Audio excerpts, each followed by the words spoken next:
Ano ang pinakamataas na bulaklak sa buong mundo?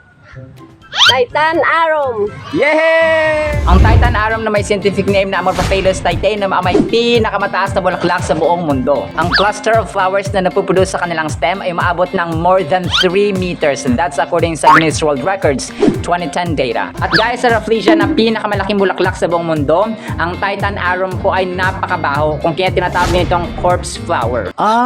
Titan Arum pala yung may pinakamataas na bulaklak. Ano pala? Salamat!